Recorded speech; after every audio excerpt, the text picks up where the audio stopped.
It is now 12 o'clock, so we will go ahead and begin. First off, I'd like to thank everybody for coming out. Appreciate it.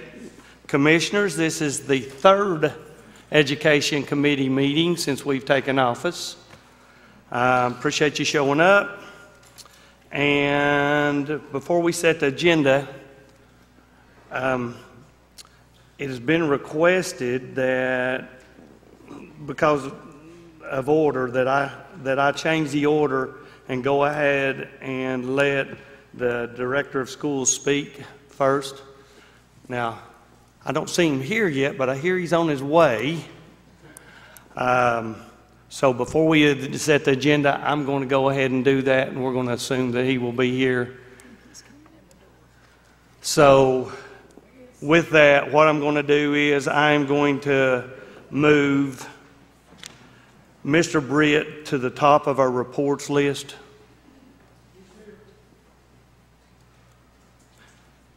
Commissioner Akard, we appreciate it. They've got you marked. They marked you, buddy. So I was just telling them that we're going to reverse the order just a little bit.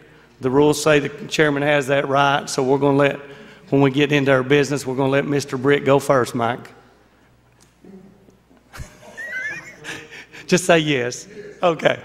I would also like to remind you, we're not going to play. This is an Education Committee meeting, and it's very few people, so we're not going to do the exit in case of fire. If there is a fire, please exit. Don't take the elevator, okay? I know one day there's going to be a fire, and after they played that 10,000 times and none of us listened to it, there's a bunch of people going to be standing down there pushing that elevator button. Again, we'd like to welcome you. Let's do the roll call here real quick. Or have you already done that? You have 9 members present. Okay, we have 9 members and all are present. So at this time, I would like to ask for a motion to set the agenda with the correction. So moved. Second. Bowers. And second was Michaels. You need to sign in. You still have to, yeah. Thank you. I'll show you up there who's done that. All in favor? Are we going? Please vote.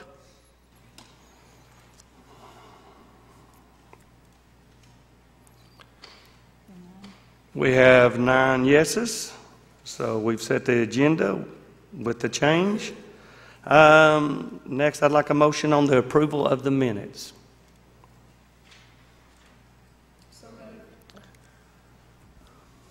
So I've got McCulley with the motion. Second. And second, Reagan. And we're going to play just like we do on, play may not be the term, but the way you do it is whoever hits the buttons who I'm going to record first, and then likewise. So you want to hit the button before you go ahead and make that motion. So at this time, we got to vote. Go ahead and vote, please.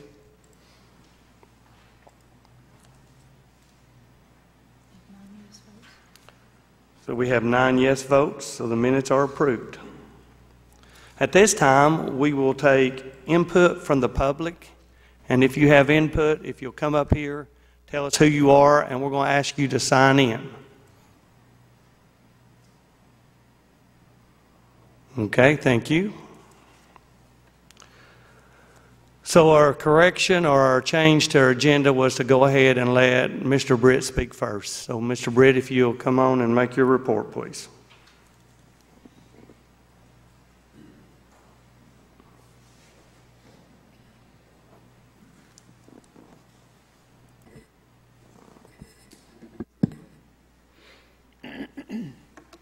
Afternoon. Education Committee, glad to be with you today. I'd like to recognize our school board members that are here as well. Thank you for being here. And certainly the public. And Randy, thank you for being here too.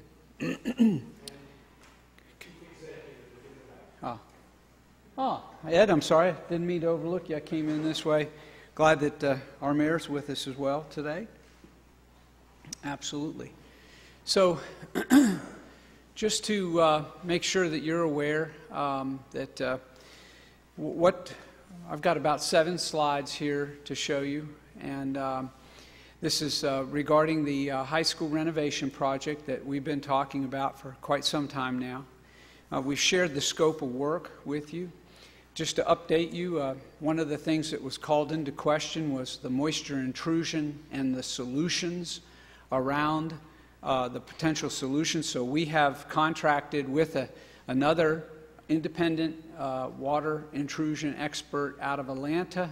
They are coming up, should be here either this week, probably here this week, doing their work, and they should be finalizing their report and should come back to the board sometime in mid-February. And so we'll have that available to you at your March meeting, the water intrusion issue. So we're waiting on that. One of the things that you asked us to do is to bring some potential funding solutions for how are we going to fund this, is really what the question was. We know what the number is, but how are we going to fund this? And so I will say that I was a bit reluctant when it was first asked of us, because that's not our area of expertise. Our area of expertise is assessing, evaluating, and certainly communicating what our needs are. But of course it is, and finally and ultimately will be up to this funding body to decide how and how much that you feel like that we'll be able to do on this project. But since we were asked to do that, and Chairman Crow asked us to bring that report to you, that's what this is that you're going to see here today. What I hope it will do is I hope that it will spawn some great conversations around how and how much. And what I'm hoping that more than anything is that we get feedback from you. Is, well, Mr. Britt, Board of Education, we can't do this, but we think we can do this. That kind of conversation. And that to me would be very beneficial in terms of moving this project forward. I also, as the Director of Schools, are beginning to feel some urgency around this, because we've been at this now for about 2 years, and our problems that exist within the buildings aren't getting any younger. They're getting older and more concern around some of those issues. So, and of course I can explain that as we go. But that's not really why we're here today. We want to talk about some potential funding solutions. Where am I aiming this thing, Gay? Do you know? Am I aiming it at any particular? I'm punching it, but it's not going anywhere. That one, that one. Well, that's not.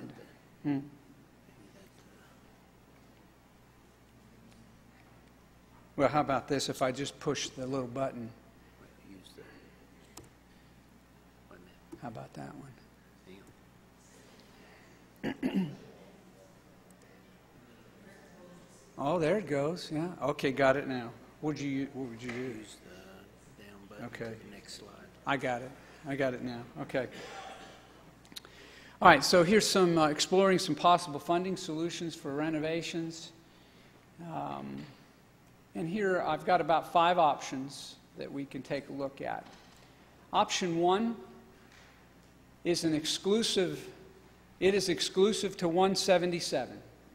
And so we've tried to develop some options that would give a lot of choice in this. And this is where possibly could add 24 cents to 177. There's no split dollars there, for a total of 28 cents. There's currently 4 cents that already resides in 177. So we're saying add 24 additional cents for a total of 28, which would generate about $10,500,000. We would dedicate $9,500,000 to $10 million a year to high school project for 8 years to completion.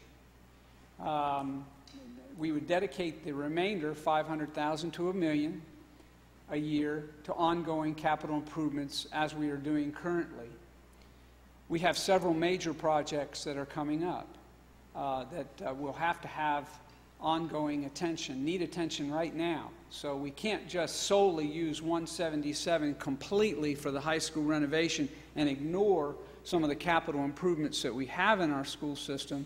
So that's why you'll see that anytime we're using 177, there'll be a caveat there that we've got to use a portion of it for ongoing maintenance, because we don't want to get back in the shape that we were in, that we found ourselves in several years ago.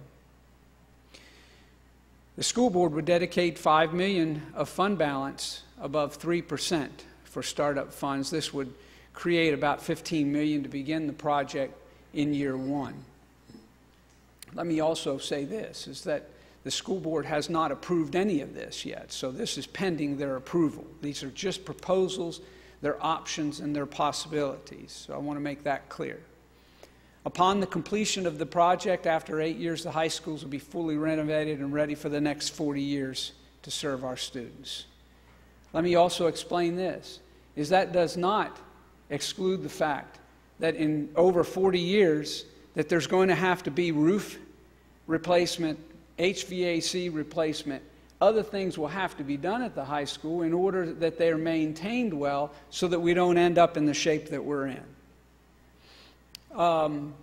But these high schools will be ready to go for the next 40 years to serve our students really well.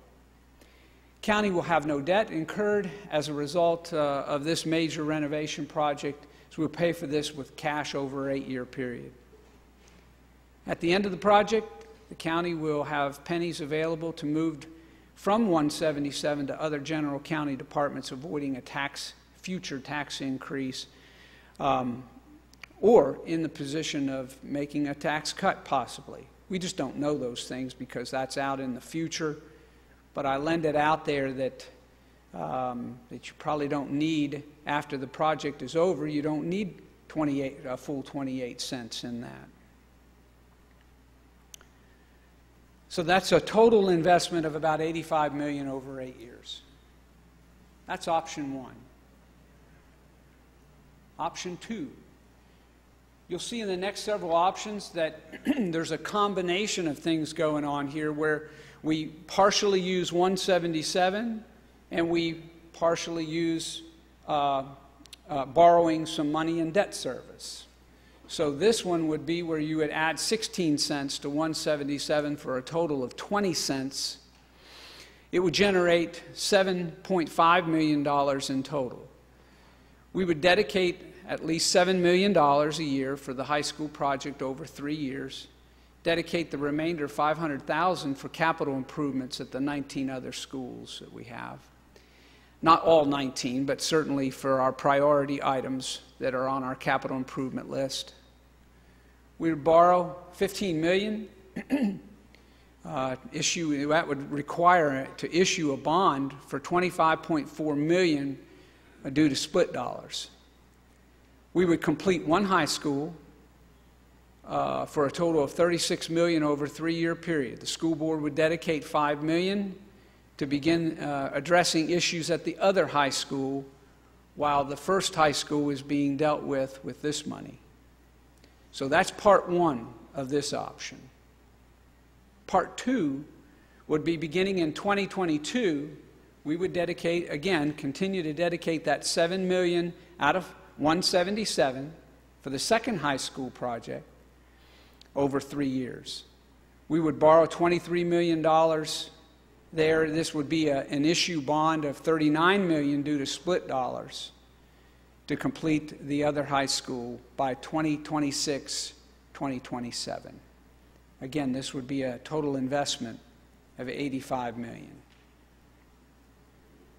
So that option two has two parts to it, and we would be taking those high schools separately, but I want to emphasize the point that we would be doing work at the other high school that's critical, that needs to be attended to more immediately, and so we would be doing work there as well. Option three. And this is adding 16 cents to Fund 177 for a total of 20 cents. And again, we would be dedicating $7 million to the project for over 8 years. We dedicate the remainder, $500,000, to ongoing capital improvement. School board again would dedicate $5 million of fund balance above 3% for startup funds.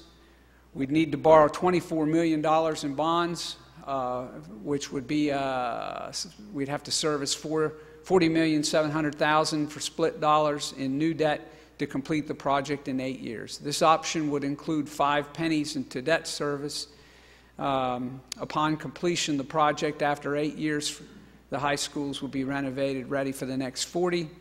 County will have less than $41 million in debt at that point in time.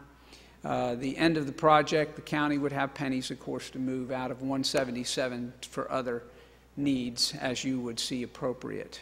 Again, this is an $85 million total investment. So the big difference between option 2 and 3 is that there are 2 parts to option 2. We take one high school at a time. Option 3, not so much. We have a variance, and it is extended for 8 years.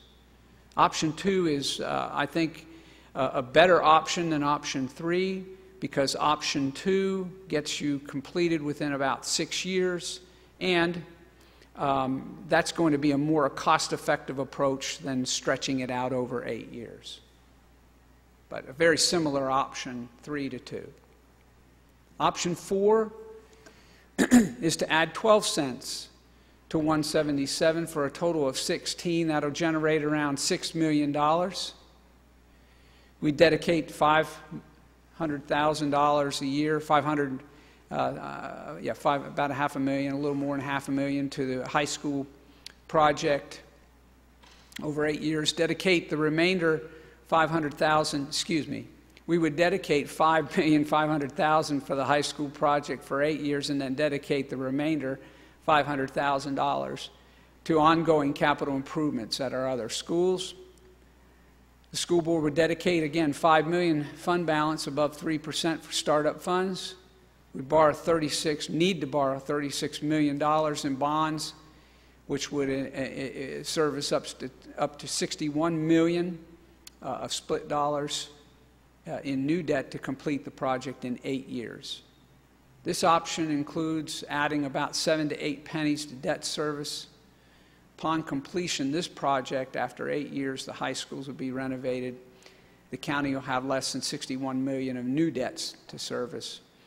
At the end of the project, the county would have, again, some pennies to move out of out of 177 back into your general county debt service. You'd have a lot of options of what you could do with that money after that period of time. Total, $85 million. And finally, option 5. Option 5 is does not have any pennies toward 177.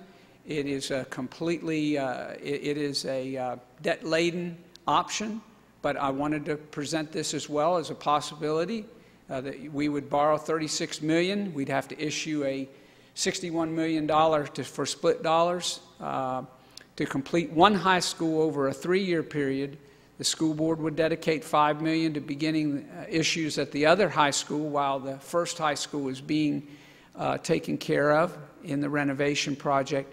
And then in 2023, we would need to borrow an additional $44 million, what would include really up to $74.6 million to do it in split dollars to complete the other high school by 2026, 2027.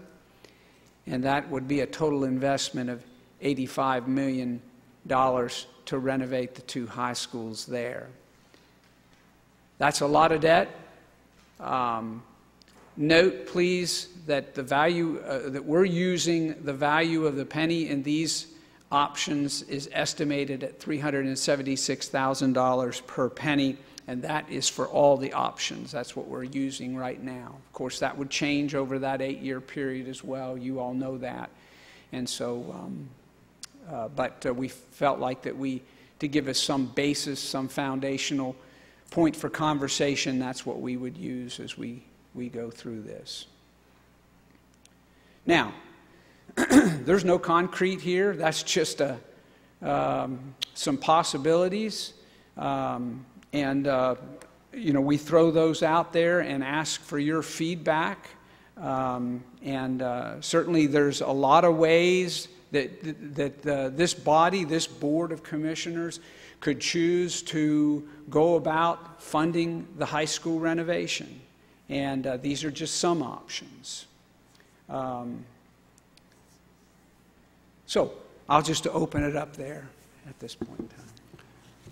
Thank you, Mr. Britt. And I think that he's going to entertain questions here, but I need to roll back just a little bit and make sure you all know how we got here. It was in the minutes, but last time was a very long meeting, if you remember. And some things that were asked and suggestions that were made was, we came in the beginning, and several commissioners had suggestions on what the schools might do to make their renovations more palatable, or maybe some ways to save some money, or we had some suggestions. And it was brought up that maybe the commission is not in charge of the schools, so we shouldn't be coming up with suggestions of how the schools should be doing things. But we tried to get ahead of the 8 ball, and we said, hey, rather than running this through the Board of Education, running it through the commission, back to the Board of Education, and dragging it out and declaring war, and that may be over extreme, but that's kind of what happens sometimes. It would be nice if the two bodies got together and tried to come up with a plan instead of going through all the other steps to get back to the same step. Now, the school board was there, and we talked to them a little bit about it, and they said they wanted our input. And then this commission said, my understanding, and please speak up if you didn't understand it the same way, this commission said, or this committee said, that what they wanted originally was the board, the director, and the courthouse to get together, and Commissioner Reagan said, hey, and let's have it at high school, and let's do some public tours and let everybody go. But then it was discussed that, hey, it might be better to give these people an opportunity to kind of talk a little bit before we have that big meeting. We had agreed to call a special meeting if they didn't get together. So they did get together and do a little talking, and I wasn't at the meeting, so I don't know how much talking they did. And one thing, when we came back with Mr. Britt to finish his presentation and to do what we kind of led him to do, was we reached out to the courthouse, because that's what you ask, and said, hey, courthouse, we would like you to come. When I say courthouse, it'd be the chief executive's office, the mayor, and chief finance director. And we said, we would like to have you come. I was a little slow on my invite, so I appreciate them showing up. They only got a 5-day notice, but I kind of justified that with that's what we give the public. And they did have their meeting ahead of time. So it's kind of, I wanted to make sure you knew how we got in this venue. My understanding was we wanted in this venue. And if somebody didn't read it that way, please speak up and say, hey. So what I see happening now is, I know these numbers came fast, and I couldn't absorb them all, and I'm trying to write them down. So I would assume that Mr. Britt would be glad to give us these options to look at in a hard copy or in some other form, correct? Absolutely. Okay. So at this time, this is a report. He's brought you back some suggestions, and my reading is he's going to open it up for questions. Is that correct? Absolutely. And is that what the body wants? This is your meeting. So I'm getting nods from almost everybody, so that seems what the body wants. So at this time, I will take questions for Mr. Britt from the committee.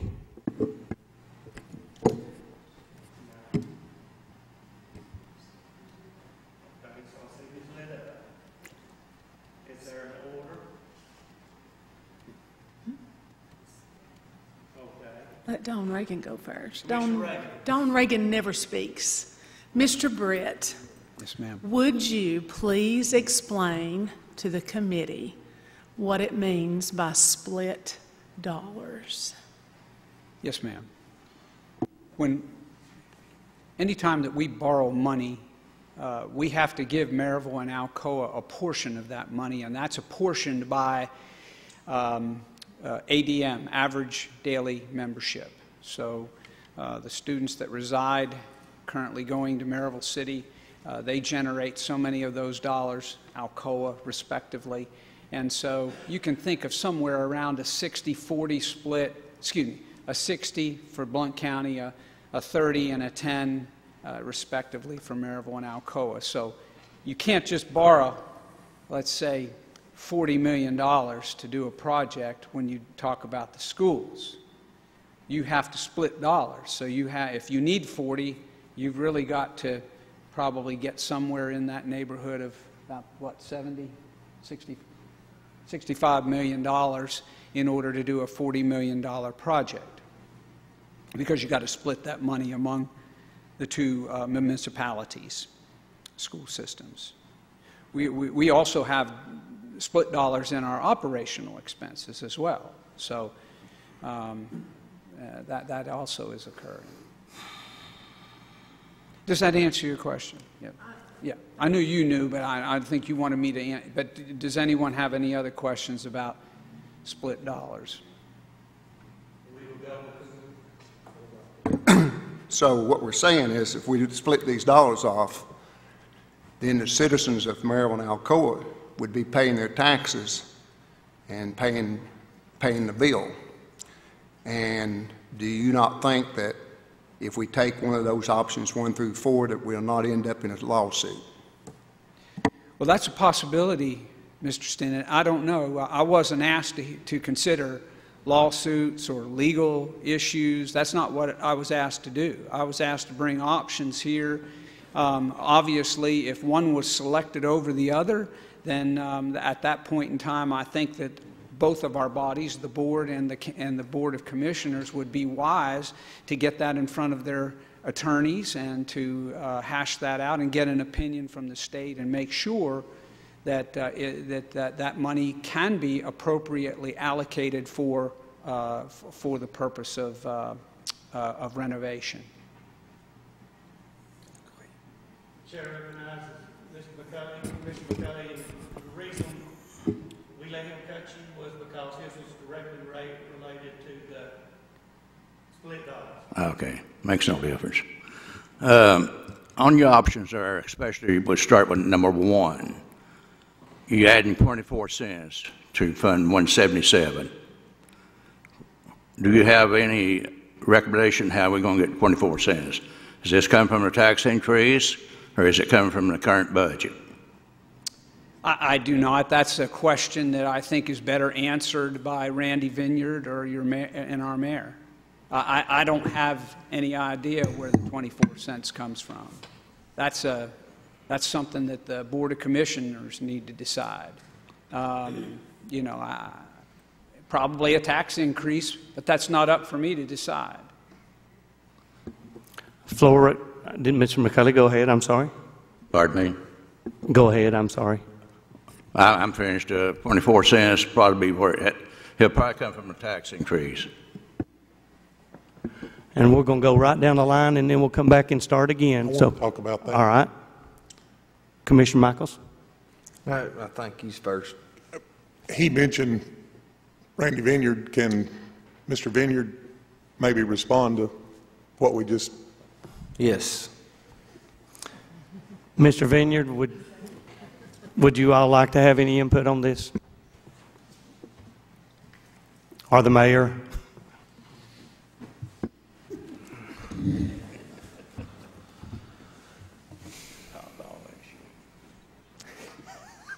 Are we on? Most likely it would require a tax increase.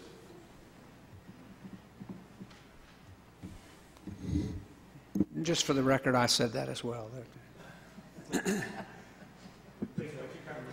Oh, excuse me. Mr. Michaels, Commissioner Michaels? So, you know, when was it, December or January? It was 1st of January we met at Heritage? December, before Christmas. Yeah, because we didn't meet in January. So we're almost 2 months past then, the last meeting, and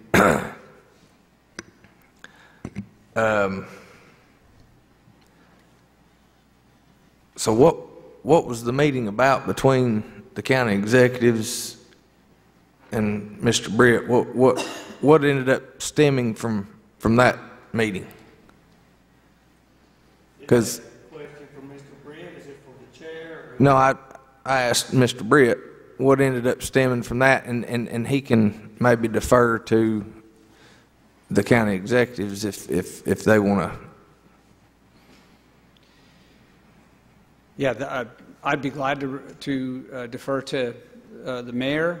I can just tell you from our perspective, you know, we've had several meetings where we've had discussion around the high school renovation project with the county executive and our fiscal director, but and we've had some conversation about the possibilities of how we may, but we can't get to how much.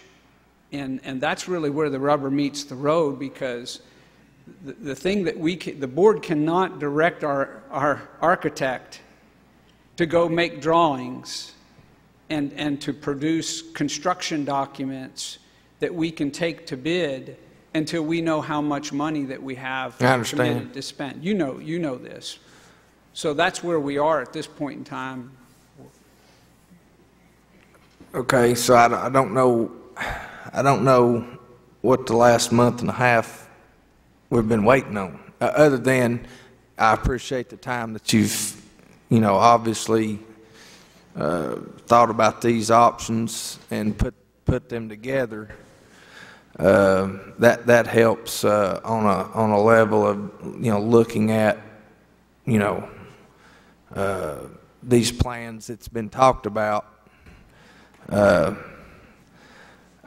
I guess another question I would have is the $85 million I see as the total investment on all these options. One, that's going to grow exponentially with some of the length of each of these options being different. And two, was that where we were at in December? No, we were just shy of $100 million. And I thought what I heard from this body, and the mayor can certainly speak for himself, but I have the impression, or he inferred to me, that $100 million, don't bring that over here, you know, that's not going to be a possibility. Now, he may have a different view on that, and I'd certainly welcome him to come up and speak to that if he so choose. But what I was hearing, the feedback that I was getting was $100 million is not going to work. So the Board of Education has already adopted the scope of work. And so we tried to keep the scope of work in some semblance of TAC, does that make sense, at $85 million, and still lower the bottom line, with probably having to rearrange some things and how we went about funding them. For instance, I'll give you an example. In that $100 million, or just shy of $100 million, we've got two stadium, both stadiums were going to be renovated, locker rooms and all of the things that go along with that. And we were actually going to pull that out and do that ourselves in some way, shape, form, or fashion over that 8 years. Second of all, we have a couple of things, like, for instance, the roof at the CTE building at William Blount. That was in the project. We're pulling that out, and we're planning to do that this spring with our 177 allocation. So Okay. we're doing some of those things to try to reduce that cost. But you're right, Steve, as we go project over 8 years, the scope of work will have to probably change to stay within budget, because we know that that budget will most likely have to grow, because that's a long time to stretch a project like this. Are we going to be, I mean, are we in a formal meeting where we cannot discuss, or? I mean, we got to keep it formal to an extent, but the other part of this is we don't want to be here 2 hours unless we need to be here 2 hours. So let me go on if you're okay, and if you're not finished with the floor, we'll let you keep it. But let me go on to Commissioner Akert, and we can come back. All right. Floor recognizes Commissioner Akert. Thank you, Mr. Chairman. I'm concerned that of all 5 options are all $85 million. Some of the discussions that we've had in our meetings have been looking for priorities and areas of need versus areas of want. And if we'll go back to the first slide you showed, I can discuss an area of want in that slide. Can you back that up for me? The picture, I'm sorry, the very first slide. That elegant entrance at William Blount High School is a want that we don't need. That's a very expensive portion of a project that I personally don't see how that's going to improve the first test score of any student that walks in the building. And while we're thinking about $85 million and it only lasting, we've got a planned obsolescence of 40 years, there's nothing in our budget to plan for the next building that we're going to have to build in 40 years or redo or totally revamp in order to keep up with the Joneses on having these buildings that are elegant. I really would like to address lighting, HVAC, and roof leaks, and any expansion that we need for classrooms as a separate item, rather than always going back to these plans that are extravagant, extremely expensive. I believe, we need to ask the mayor, but I believe the message of $100 million isn't going to happen was about this type of scope rather than addressing the areas of need so that we can have well-lit, dry, comfortable classrooms instead of building Taj Mahal. It would be nice to see that part of the discussion addressed when we're seeing options so that we could at least know that what we were saying was being heard. I absolutely, positively cannot support something of this magnitude because of what it will do to our taxes in Blount County when it won't change a score on the big test. From my perception, I don't see how it's going to help us educate our children. Again, don't get me wrong, we need to be dry, HVAC needs to be working, we need to be well lit, our science labs need to be well equipped and properly maintained so that we don't have stuff that's been inoperable for 10 years that we haven't addressed. But I don't understand the need for brick and wrought iron and facades and a whole bunch of stuff that's just over the top. And I would really like to see some of this prioritized in such a way that we can examine the money and appropriate the money to fix the problems rather than having new schools at the end of the thing. Thank you. Floor recognizes Commissioner Michaels. Now that this picture's been brought back, correct me if I'm wrong, but doesn't Heritage have that same entrance that William Blount is going to have, or close to it? And then Heritage doesn't have that. It has an entrance. I mean, I thought that somebody made the comment that that was a pretty entrance at Heritage, but we've got them flipping.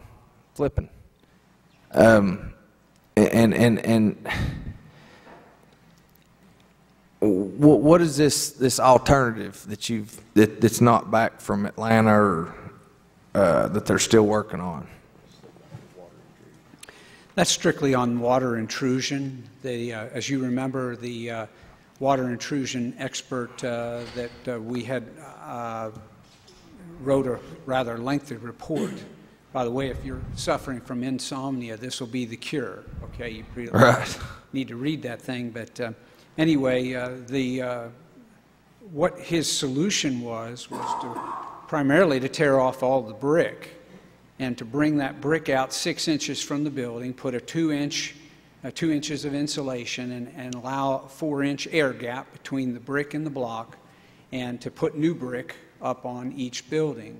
That's a significant cost, obviously. It is considered a long-term solution, certainly. So no one liked that option because it's costly. It's a lot of money.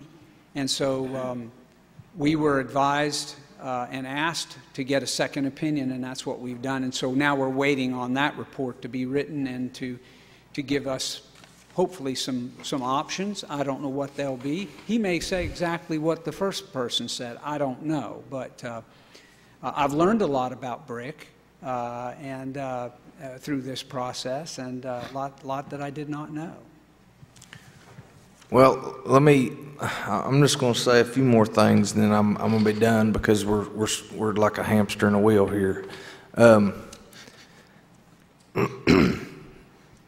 I was at Heritage in December, I walked around the building, and most of the damaged areas on the brick where the moisture intrusion looks like it's had an effect on it are on the west side of the building.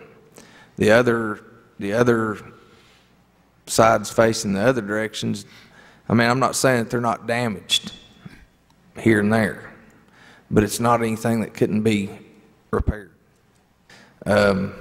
So you know, and I know brick is woven together. It's not something you just, you know.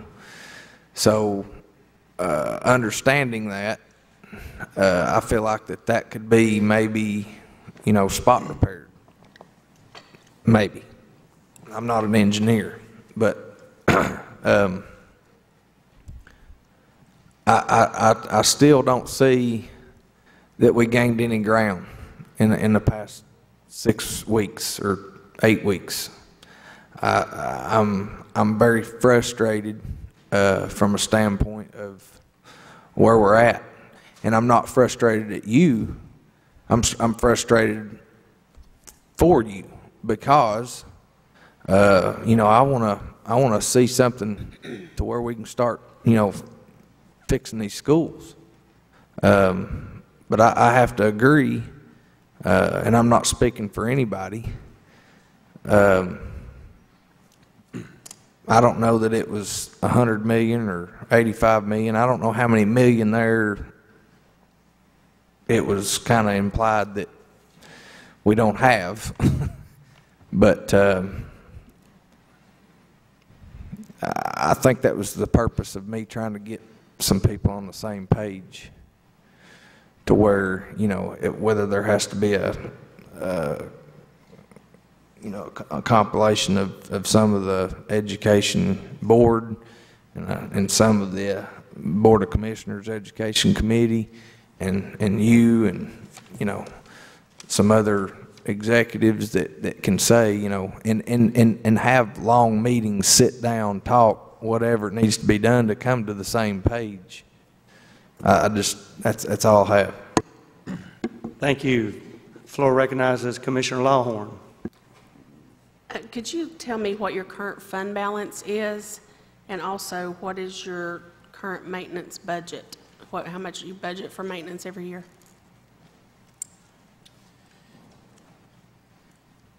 I'll ask Troy Logan to come up and answer the fund balance question. Right behind you.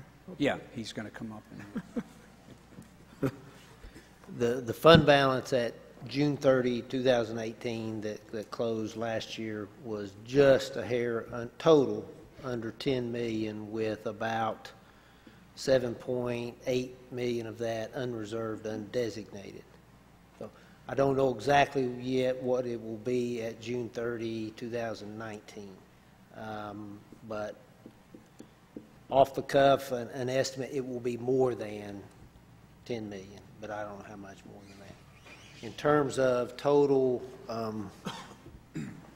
maintenance, facilities maintenance budget in our operating budget, which I'm going to actually cover if we have time in my presentation, is current year is $1,755,500. That does not include custodial services. That's just our maintenance operations. And that does not include Fund 177, which is about $1.5 million in the current budget right now that we're putting into. Those are large capital facility projects. Okay, thank you.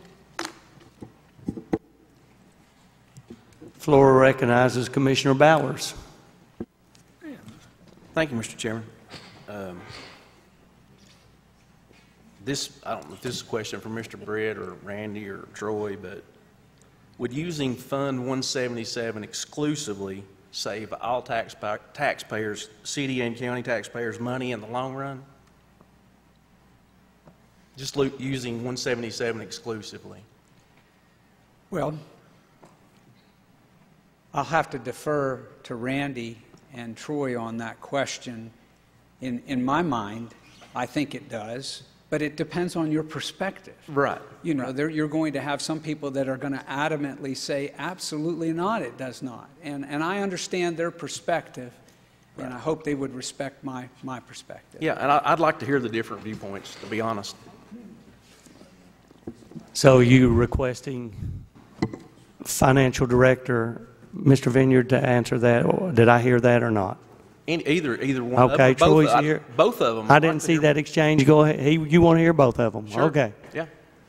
I just like Troy, please come back. Mr. Logan. Honestly, Mr. Vineyard is way more expertise and knowledgeable to answer that question, but I will give it a shot.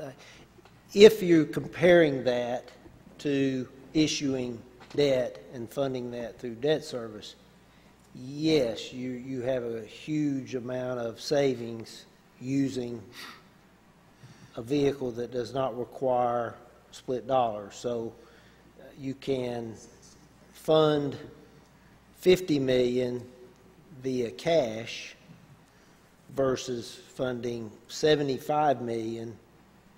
That doesn't even count the interest over whatever period you finance it. So it's much more expensive to issue debt and try to fund something that way versus Fund 177. That's my opinion. He may say I'm completely wrong. I don't know. Mr. Vineyard, would you like to entertain that question?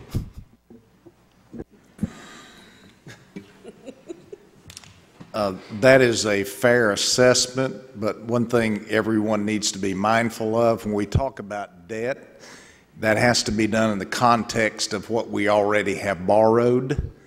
And just for everyone's education, we have about $166 million worth of debt outstanding.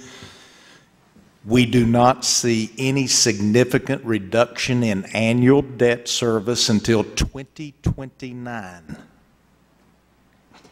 And then you have a great deal of capacity after 2029 until we get to paying off what we owe right now, which is in 2037.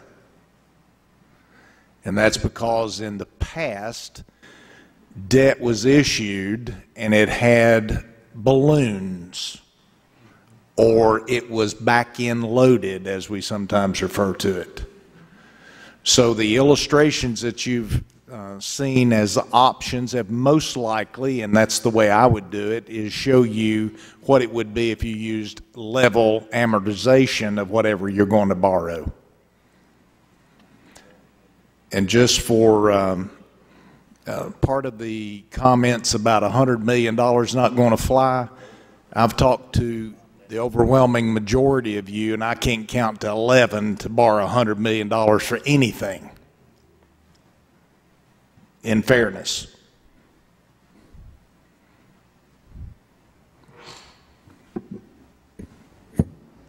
One other thing, my issue, and I've had this my entire career, when it comes to borrowing money for schools, over 90% of what this county has borrowed has gone for education. So it's not like we've gone out here and borrowed money for a bunch of things to the exclusion or the detriment of education. And when I say education, I'm talking about Maryville City, Alcoa City, and Blount County. Thank you. Appreciate you weighing in on that. We know you could have passed. Floor recognizes, I appreciate your patience, Mr. Britt. Floor recognizes Commissioner Akert. Thank you, I'm sorry, Mr. Akert. I can't see Hammontree's light, and my names are not here. So, thank you. Floor recognizes Commissioner Hammontree. Thank you, Mr. Chairman. My question is, the football stadia were mentioned earlier on in the conversation. What plans have been developed or will be developed for those two stadia? Thank you.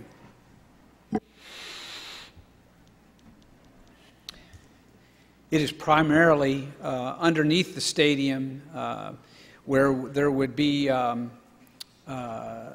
new locker rooms. They're in terrible shape, all of them. There would be, by the way, they would be finally in the dry. Some of them are leaking. Let's see, concessions would be taken care of, and bathrooms would be expanded. If you've not been to a Friday night football game, and Mr. Hammontree, I know you do attend those, and thank you for doing that. You also know that when you have a big game with rivalries, you're going to be standing in a line for bathrooms, because those bathrooms were built back in the 70s, and people either had bigger bladders or we didn't have as many people going to the games. I don't know which. I wasn't here at that time. But it's obvious that we did not put enough facilities there to take care of the demand. And so that is just in a nutshell. Did I cover that pretty well? Yeah. So I think that tells you. One of the things that also was in the plan, Mr. Hammontree, was to caulk, clean, and seal those. But thank you for allowing us to use fund balance to do that. We've already taken care of that, so that's no longer in the project. Floor, Mr. Hammontree, did I get you? I did mention to former Governor Haslam that we needed 2 artificial fields in Blount County. He chuckled. Thank you. Thank you, Mr. Hammontree. Floor recognizes Commissioner Akert. Thank you, Mr. Chairman. So this wasn't my original question, but it comes up just now. If we just paid to have our stadiums cleaned, caulked, sealed, how are we still leaking? How are we still wet in our locker rooms? Is a question that just came up, but I still have another one when we. This is at William Blount, I think.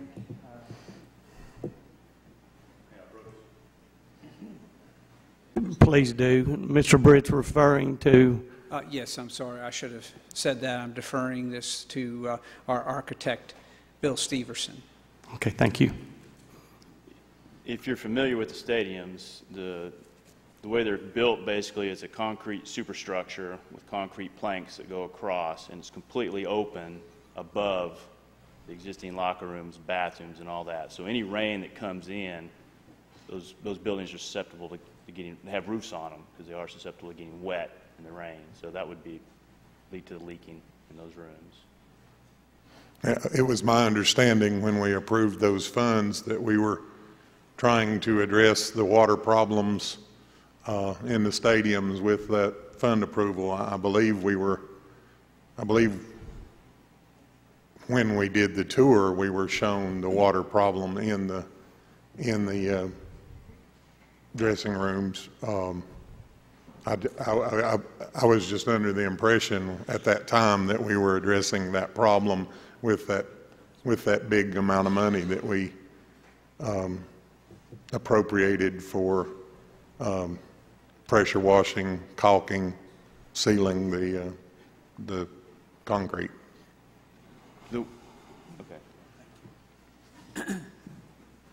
Mr. Akert, I just learned that I must stand corrected. That did remedy the problem. Okay, So all right. They are in the dry now. Sir, that makes sense. I apologize.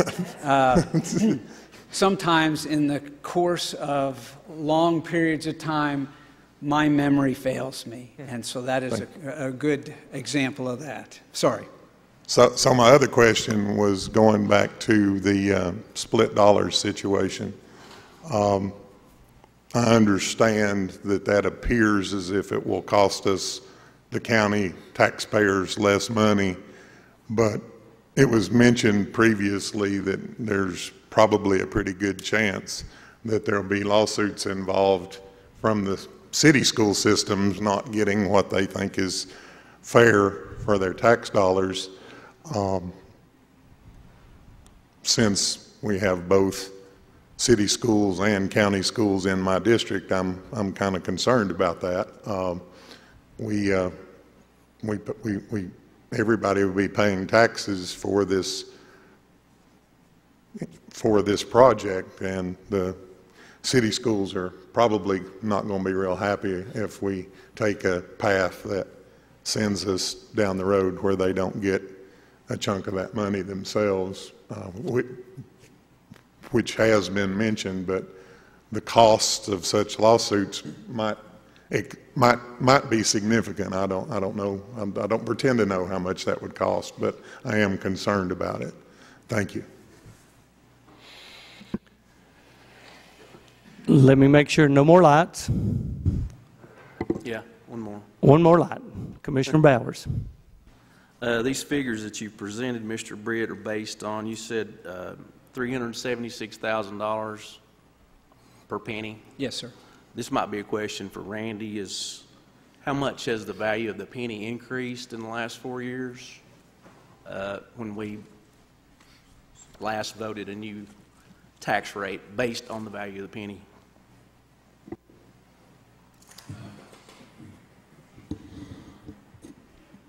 I don't know exactly over the last 4 years, but I think it's gone up at least $50,000 to $60,000 since I've been here, which is about 7 years. If I may, Mr. Chairman, interject one other thing regarding Fund 177. That issue has been litigated, and what we're doing in Fund 177 is in compliance with law.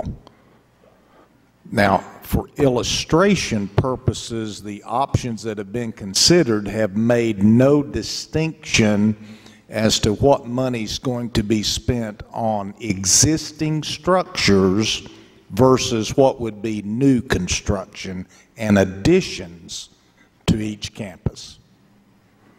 That would be where the issue becomes litigious.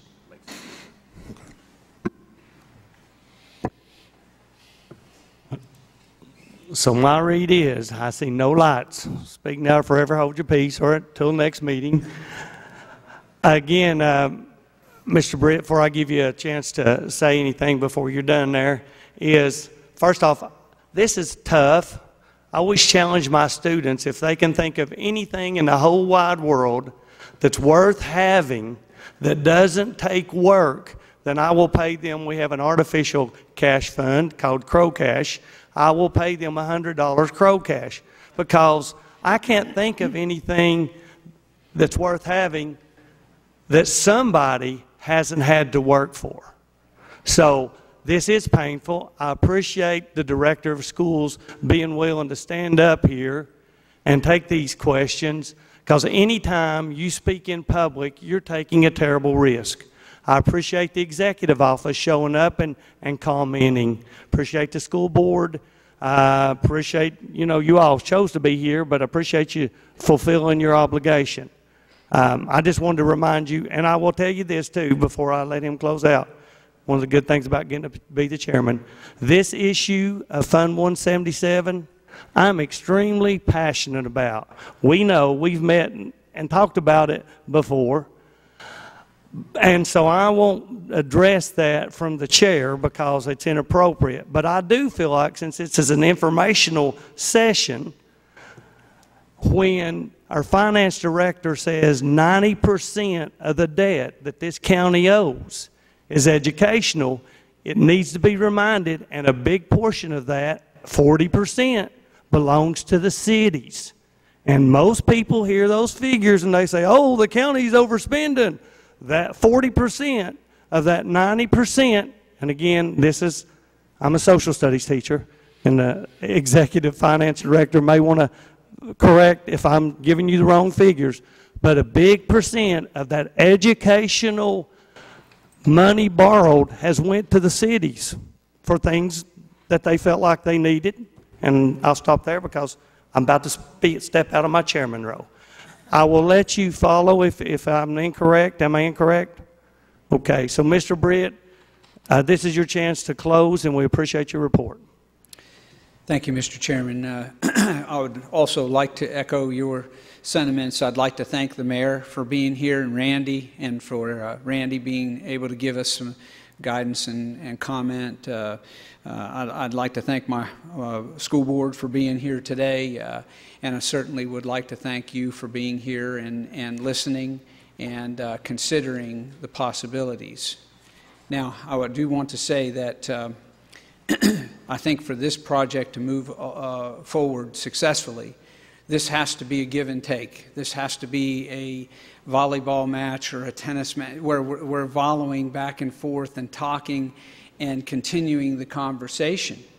You know, it is not uncommon for building and renovation in schools to take place all over the state of Tennessee. Some in districts where there's municipalities and some that are not. And it is not unusual for the school board to bring a proposal and for the county commission or the city council to say, no, we can't afford that, but we think we can do this, whatever this is. And then the school board has to go back and determine what they can do with that amount. And that's where we are now. That's where we are now. So the challenge, in my opinion, is that's where we have to go. We have to have some conversation about what can we do. And I want to, again, thank you so much for the time and the opportunity. Thank you. Now, I would like to ask the committee something here, and y'all help me out and make sure that I'm going correctly by our rules. It is 1:03. We had asked for Financial Director Logan to do a report on Fund 177 BEP. I know we can do what we need to or want to if we have enough votes, but I'm figuring, do we want to sit here for another presentation? I got one nod, yes. Okay, so I'm getting nods. I'm getting some, okay, we're here, so we're going to go right down. And our next report would be from, we didn't have to vote on that, that was just a report. Our next report will be from the school's finance director, Troy Logan. And we had asked for him to explain BEP the last time we had a meeting.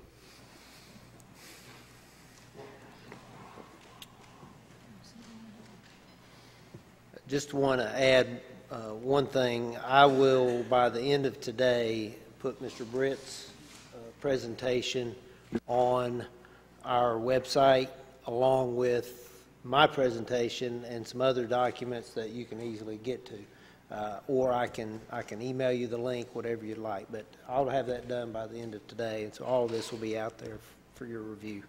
So I'm going to clarify, Troy, if that's okay.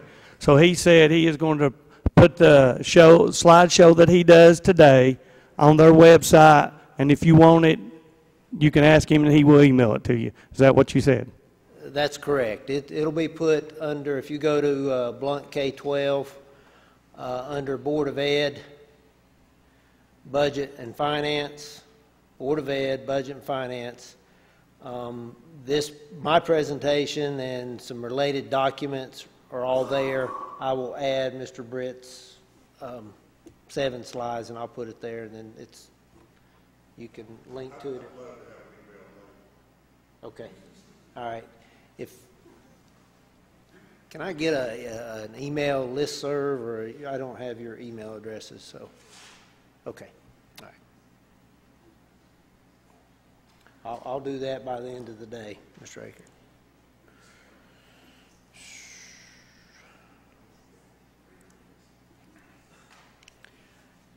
If I understand it from the last meeting in December, you asked me, at least I understood, to provide some information around BEP, state revenues, Fund 177, and our maintenance and facility operations in our operating budget. So I promise I won't go as long as the last presentation, so I'll fly through this unless you stop me and have a lot of questions. General overview related to BEP. BEP, if I walk away, just point me back. BEP is a funding formula through which the state education department generates dollars and distributes those to all of Tennessee schools. The key point in that is it's a funding formula, and it is not a spending plan. They don't send you the BEP revenue source and tell a school district you shall spend your monies based on the components laid out in the funding formula.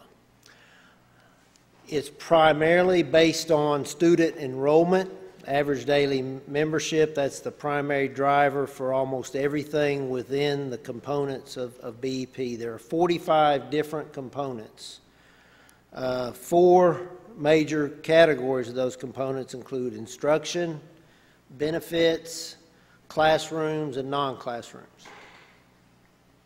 And then those funds are generated, the funds that are generated are divided in between state and local shares. And so they calculate a total funding amount based on all of those components.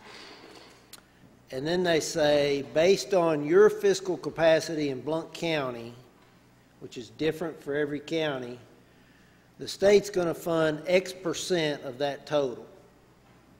And the rest of it is up to the local funding to fund in any way they want to.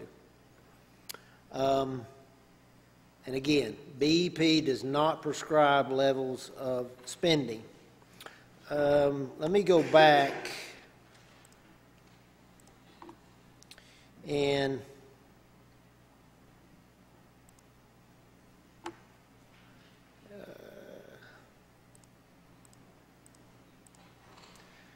this is our final BEP allocation for fiscal year 18-19. They call it January revised.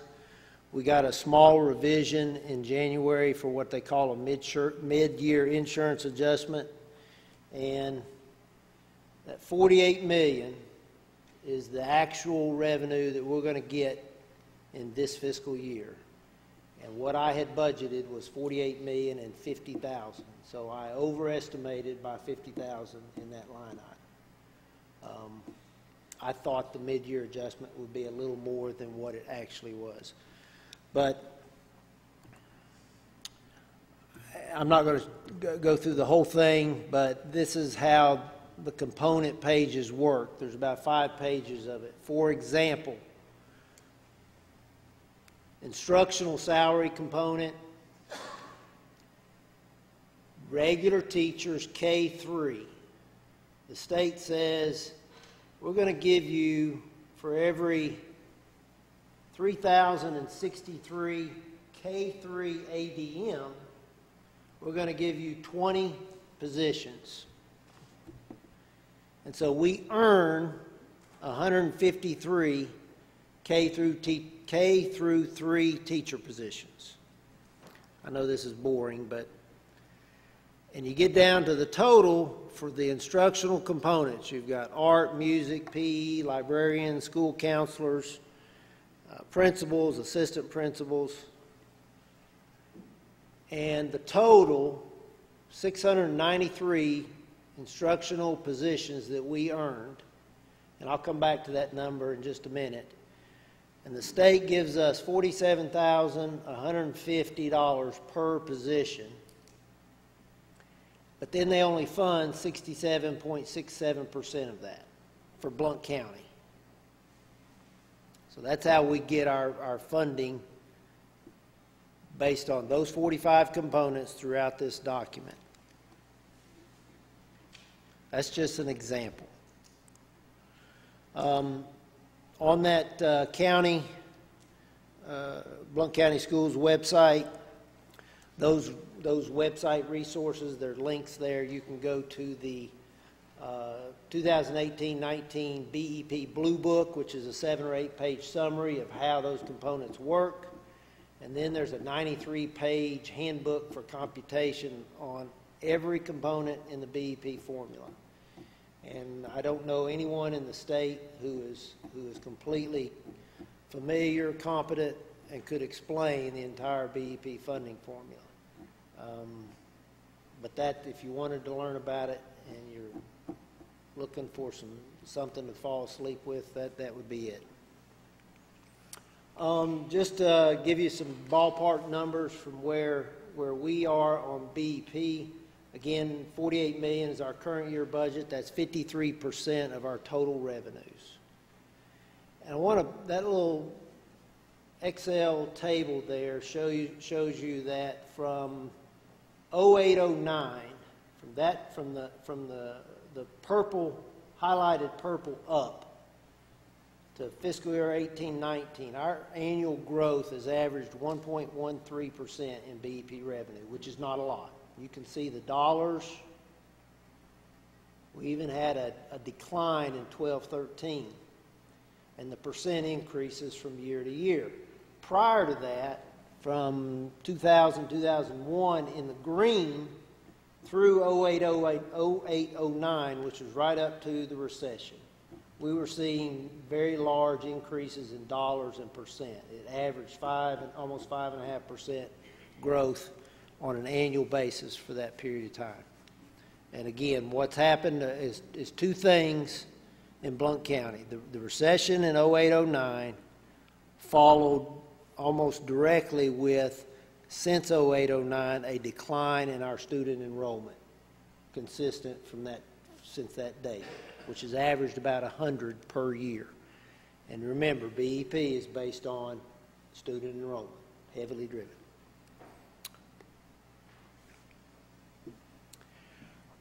One of the questions that's come up in the past and around our BEP funding is that Blount County Schools employs more teachers than we earn in the BEP funding formula, which, looking back at 17-18, last fiscal year, which was easier for me to assimilate the data, that is correct.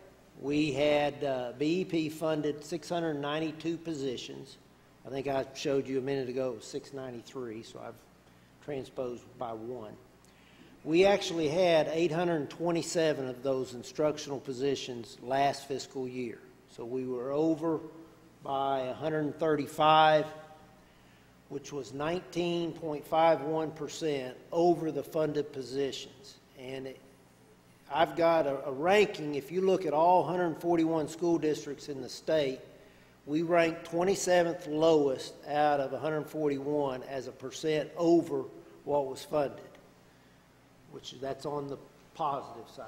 I threw some school districts up there just for comparative purposes.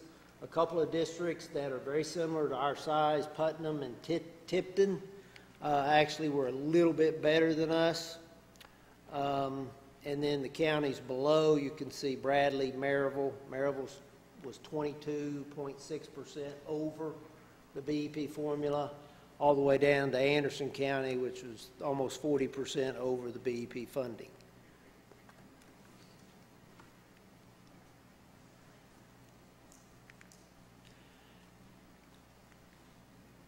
Okay. Again, that's all the slides I have on BEP. It's a very in-depth, detailed funding formula. What questions, if any, can I answer about that, or go back and try to get additional information?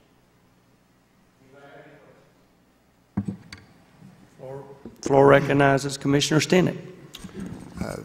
Tori, I would want to ask the director that if he believes that's what you're seeing there is that Anderson County's pupil-teacher ratio is a lot lower than ours, and that slide's important because anyone who's been teaching understands that you can teach 16 a lot better than you can teach 30. Thank you. Just a statement. I think he will agree to that. Yeah, my response would be that's a very good observation.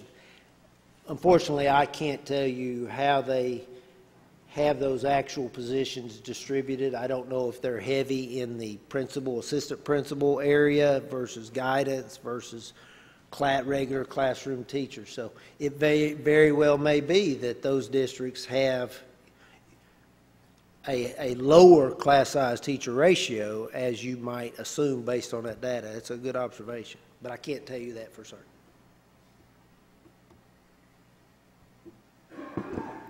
Anybody else have any questions for Mr. Logan? Mr. McCulley? What is the BEP ratio for students to a teacher, and what is Blount County's ratio? How far off are we?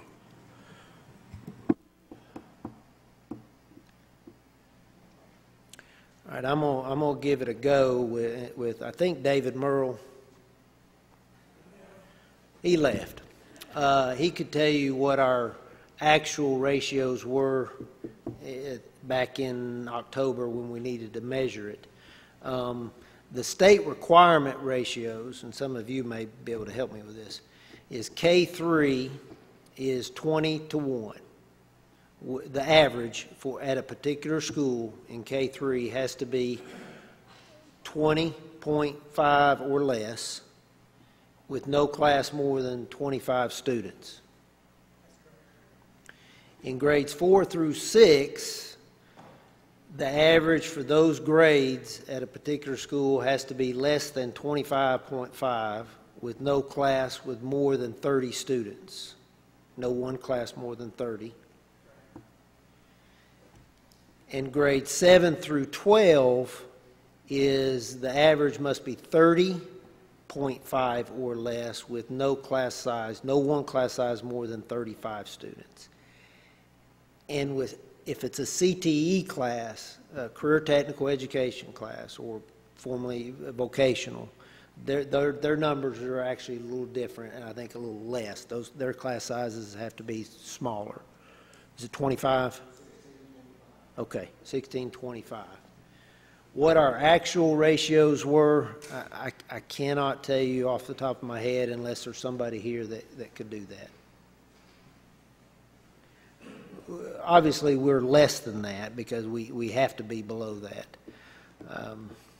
But I can get that information and have that available for you at the next meeting, but I don't know exactly. Well, I can see that the county is less than what the BEP requirement is by the 17%, I think it is, best I can see. So we're less than what the state requires. Our class size ratios are less, yes, sir, than what the state requires. That's correct. For example, I'm going to give a guess for K3, the average is 20. Our average for 14 elementary schools is somewhere between 17 and 18. Is that a fair estimate? Fair. Average class size for grades K through 3, between 17 and 18. That's a little less than middle school, isn't it? Yeah. I got one more question. Tori, off the top of your head, what is the amount of money we're spending below the state average? It's 200 and something the last time I heard.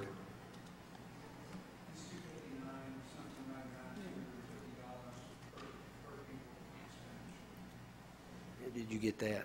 Yeah, $260 per 18,000 students below the state average. Sickening. It's a great question. I kind of want to kick myself for not having that on here so I could anticipate that question, but I'll get that as well for next time. Floor recognizes Commissioner Hammondtree. Averages can be skewed positively or negatively. What is the median? Do you know that? What's 50% below and 50% above? Got you.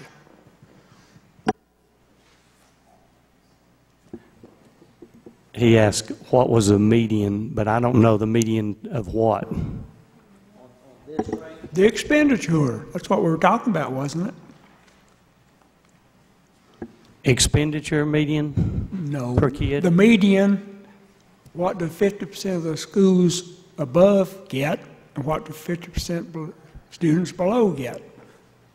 The median divides it in half. Averages don't necessarily do that. If you're asking the median for this data, funded versus actual instructional positions, would be, interesting enough, it would be Knox County at 28% above the funded BEP number.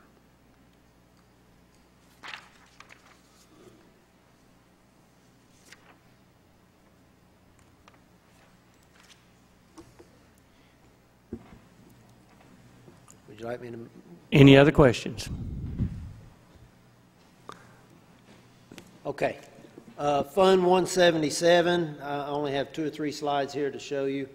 This is just a pie chart of total dollars we've spent out of Fund 177 and projects completed since inception, which was July 1, 2015 through middle of last month when I compiled this information. It's $5,575,577. So that's what we completed and paid for. With a little less than half on roofing at $2.5 million, HVAC at almost $1.5 million. At the very beginning, we did both high school parking lots of significance, which is predominantly that $660,000. And then we've done some smaller projects, some flooring replacement. Unfortunately, the tennis courts, you can't read that, but that was about $329,000 at both high schools. You're well familiar with that. We did some cafeteria, major cafeteria equipment replacement, $330,000, and then a few miscellaneous items, including $108,000 in trustees' commissions, which is required to pay as a result of taking taxes into that fund. Just a same scenario, just a narrative of the projects that we've done on the roofing side. I won't go through all of those because I'm gonna show you a link that has every project to it. But roofs and HVAC is predominantly what we've done.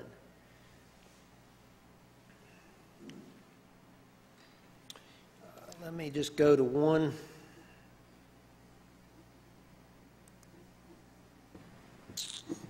Yeah.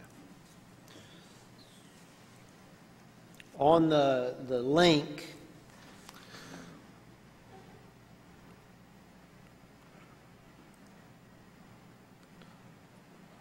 and it doesn't want to, I lost internet connection in here.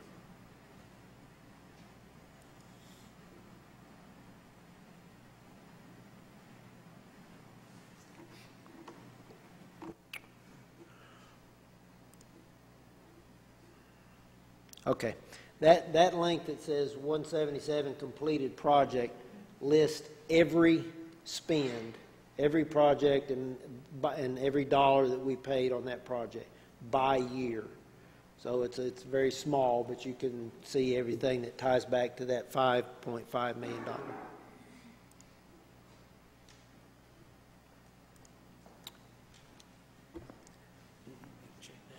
Yeah, sure.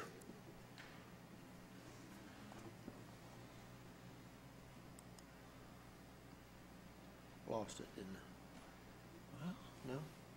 Says you've got it. Go right. You can close that. Don't need that. Right. I'm trying to get that bottom link. This one right here. Mm-hmm. No internet.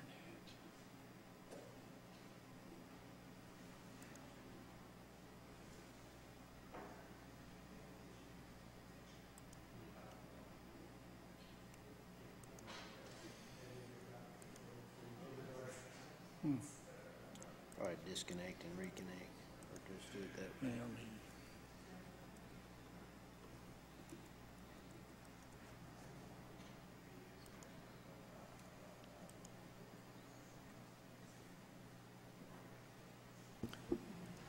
He's going to send us this link. Do you guys want to set it out, or just let him send you the link?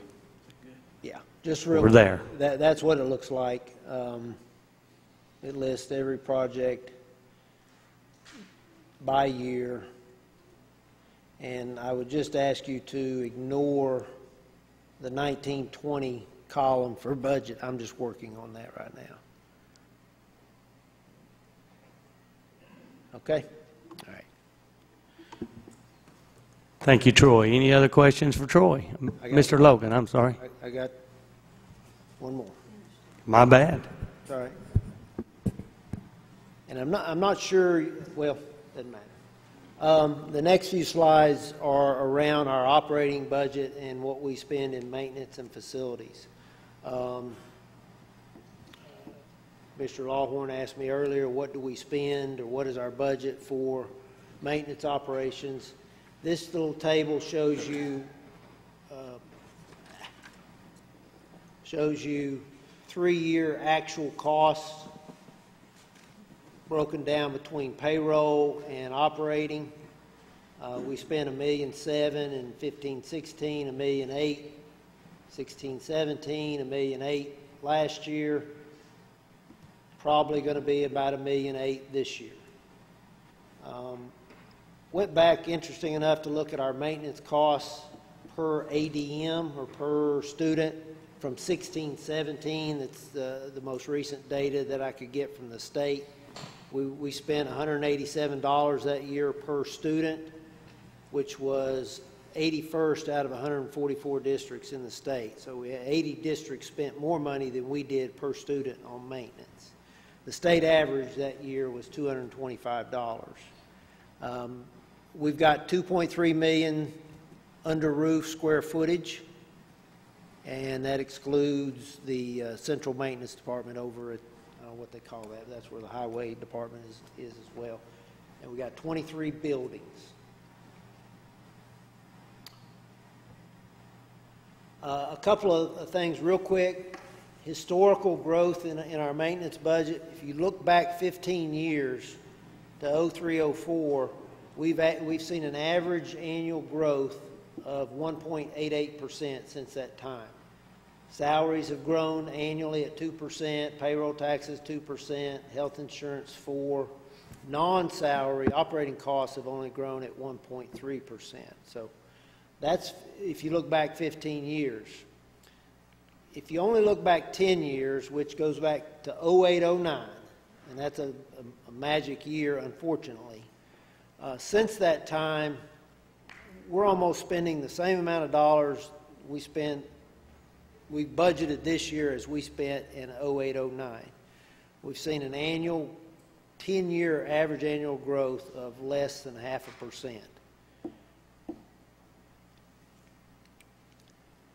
I guess the point I'm trying to make with that is our funding has slowed in those 10 years, and we've had to control, keep that spending at a slower pace over the last 10 years.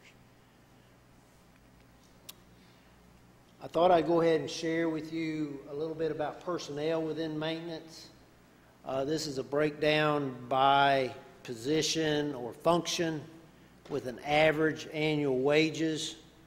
We've got a total of 16 persons in the maintenance department with an average annual salary of $43,700.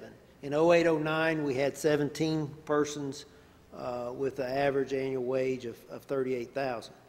We have a coordinator, a maintenance foreman, a custodial foreman, 3 heat and air craftsmen, a couple of electricians, same for plumbing, same for carpenter, locksmith. And you can see 3 operators and 1 secretary bookkeeper. So I wanted to just share with you how many people do we have in that department. They do a tremendous amount of work. I mean, to cover 2.3 million square foot, I've not been able to find or determine or define a benchmark for what should we be spending, or what would best practice look like in terms of dollars spent and people resources applied to facilities our size. If you all can find anything like that, that'd be great. It'd be great to look at, but I have not been able to find anything on that. And then the last slide is just a laundry list of, from 17-18, last year, excluding payroll, what did we spend money on in facilities maintenance? And those are a list of things. It's everything from asbestos management to fire alarm, burglar, security, HVAC repair, some lighting, indoor, outdoor, handicap, overhead garage doors. A lot of this stuff I couldn't even explain to you. Grease trap, pumping and disposal. If you want any details about all this, Mutt Baldwin's here, can explain a lot of this stuff. But that's a list of, I went through all of last year and tried to itemize and categorize everything we spent, and this is what we spent that money on. Right or wrong, this is what we did to take care of the facilities, which was a total of $838,000 last year. Most of this is information. I don't know if I've answered any questions you have, but I'd be glad to answer any further questions.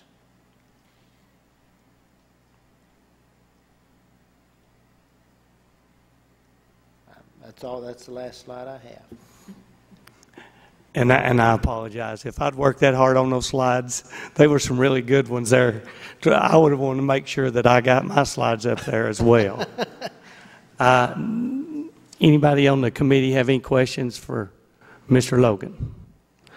Probably after we go study those slides, we may have more questions. But again, a lot of good information there at the end, and I'm sorry that I thought you were finished, and because I know a lot of work went in gathering that information, averaging that information, so thank you for presenting. And I bet we do have some questions next time. At this time, I skipped over the maintenance report, so I apologize for that. We want to go back and make sure we get our maintenance report. And I asked Mr. Baldwin to come up.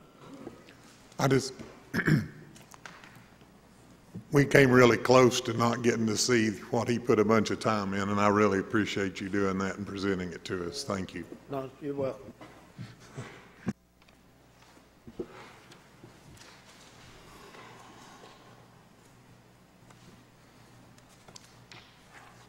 This is a maintenance report for January. On our work orders, we closed 305. The work orders we have in process is 130. And I'm going to back up here a little bit. In 2018, we had 371 work orders in progress, and as of now, in January, we are at 130 in progress. So at Prospect, we did some repair on the HVAC system up there. We had to replace some butterfly valves, which was a pretty big deal.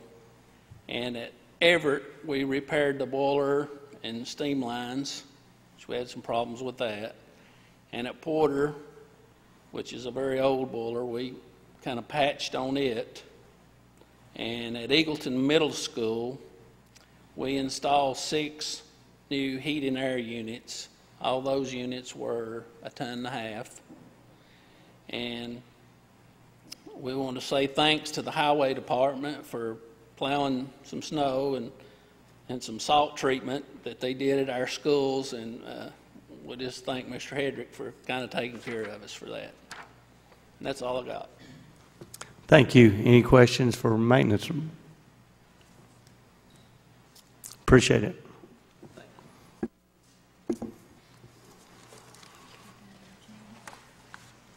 Yeah. You keep me straight.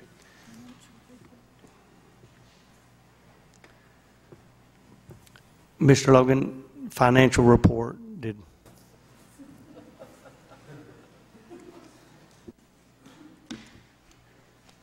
Any chance you can flip me? I'll just give you one thing. Sales tax, the little number, or the numbers in yellow are year to date. We're at 6.9 million year to date through January, which is 8.41% above last year. So we're doing really well this year. On a monthly basis, January was 9.32% higher than last January. December was 14.46 higher than last December. November was actually less than last November, so this is my guess that somebody didn't file their sales tax report in November, and they doubled up in December is my guess, but that's the only thing I can think of to explain why November was so poor and December was so bad. February is our biggest month in terms of total dollars, so we're looking forward to that at the middle of the month. Hopefully it's, if it's really good, then that'll carry us to the end of the year to have a real good year. So sales tax is up. And we're looking at, that gray is just my little estimate, 16.4 million in sales taxes revenue this year on a budget of 15.9. So we're going to exceed our budget, I think, unless things just tank, which is a good thing. That's all I've got.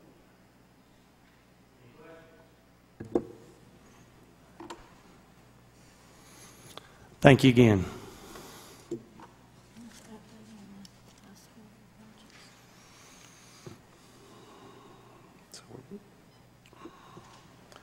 So now we're ready to new business. Commissioner Crowe, can I add one thing? Sure you can. We do not have, the board does not have any budget amendments on your February agenda, so you won't see us in February.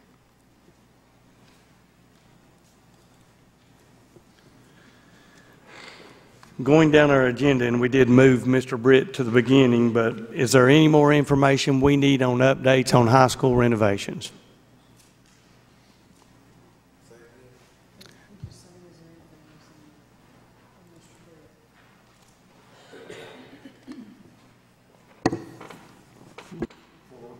Floor recognizes Commissioner Michaels. Thank you, Mr. Chairman. I still think we failed at what we were, I think there's been some progress in information being gathered, but I still think we have failed in getting together as far as a smaller group. I think it's going to take a smaller group of you know, the school executives and some other people that are going to be voting towards this to understand where each other is on the same page. Thank you. Number 3, I listed on here future education committee agenda items, and I'm still learning, but I know that there's some things that you all probably want to talk about. I've had some people approach me about at some point putting on the agenda some possible joint resolutions on the vouchers and some things. So I just wanted to open that up and say, hey, if you've got something you want to get on the agenda that you on the education committee want to talk about, just let me know so I can get it geared up so we can talk about it. I was thinking, you know, several people are doing a second term on this education committee, and I watched Troy run through the numbers on the insurance money provided by the state. This committee wrote a letter to Nashville and asked them to better fund that because they were only funding it for 10 months. We were paying for 12 months, and the state made a change, and we end up now it's fully funded. So education committee, I know you've been sitting there a long time, but we have made a difference. Moving right down to any other new business.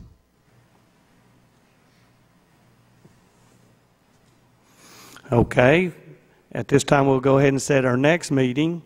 Our next meeting is scheduled for March the 5th at 12.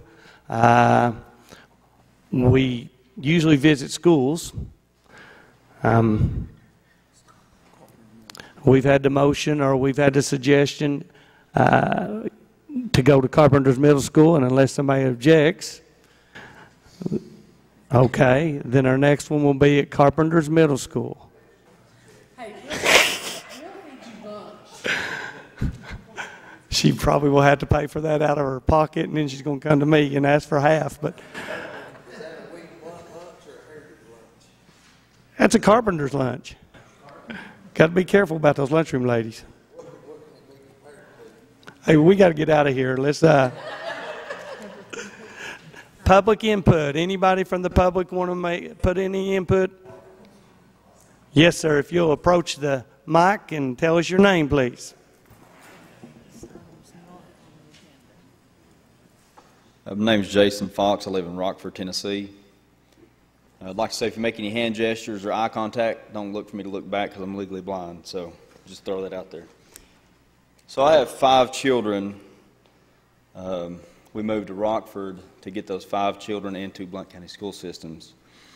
And I went to Knox County school system, lived in Knox County my whole life, and decided that I wasn't too fond of the school system for many reasons, but heard a lot of good things about Blount County, so here we are. I've got a 1-year-old, 2-year-old, 3-year-old, which are obviously not in school yet, and I have a 5-year-old and a 9-year-old who are both enrolled at Porter.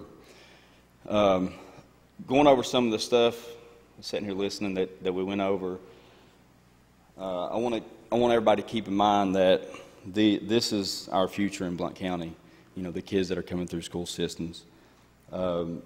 Some of the issues that have been brought about, even with the heritage renovation and upgrade, say for instance the brick. He had mentioned kind of structural issues, you know, water issues, things of that nature. I don't know if anyone recalls the brick falling off the side of the building and killing a man on a motorcycle over here in the center of Maryville several years back. So not only should we look at water problems when we think about replacing brick, we should maybe look at structural engineer issues, you know, cracks in brick and mortar that can fall off, they tear away from the walls, things of that nature. I'd like to think about health issues. I actually attended a PTO meeting at Porter Elementary not too long ago. The school had been closed up for about 2 hours. We went into the library, which has had the carpet replaced, and it's a very beautiful update as far as health. You know, it doesn't smell in there as bad as it used to. The air's a lot cleaner. But after coming out of the library into the hallway, you could smell mold. You could smell where there's probably mildew, residues, and things that float throughout the air due to kindergarten, first, and second grade. I've got a third grader that went through kindergarten, first, and second grade, so he spent at least 6 hours of his day in those classrooms for 3 years until he went upstairs where there's no carpet. Every day he come home smelling like mold. His paperwork from where he did work smelled like mold, his clothing. So he went 3 years through that. Now I've got a kindergartner going to go through 3 years, and then I've got a 1, 2, and a 3-year-old that's going to be going through 3 years of that as well. So I'd like for y'all to keep that in mind when you think about passing stuff for budgets and what we can do to achieve the overall goal. I don't understand a lot of the stuff they put on the slideshow because I've not really looked into it. I've not had time. This is the first one I've ever came to. But just keep that in mind, please, whenever we look over those things. Let me look real quick.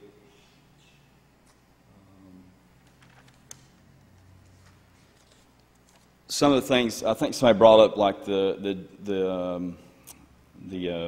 stadiums at Heritage High School. I've had nieces and nephews that went to Heritage High School. They both graduated. And now one of their teachers is actually the principal at Porter. But I know, and I don't know how it got funded. I don't know all that. But I know Maryville High School has a nice AstroTurf field. Not sure how that was funded. But I will say, I would much rather pay an increased tax as a citizen, and this is coming from a guy who's raising 5 kids, so you know the money's spread thin. I would rather pay an increased tax than to put our community, our county, further in debt for issues that could be possibly fixed by tax dollars and a community coming together to provide for the county and the children in that county. So keep that in mind, bring that to whatever board members or commissioners or the mayor, whoever that needs to be brought to, whenever we look at this budget. And that's all, and if you have any questions for me, I'll be glad to answer, which you may not, but that's all for me, and I'll probably be at the next meeting and so forth and so on, because I got 5 kids to look out for, and as well as the other kids in Blount County that they hang out with. So thanks for your time. Thank you, Mr. Fox. Any other public input for items not on the agenda? I look for a motion to adjourn. Second. Okay, until we see you again March the 6th. Thank you for your time.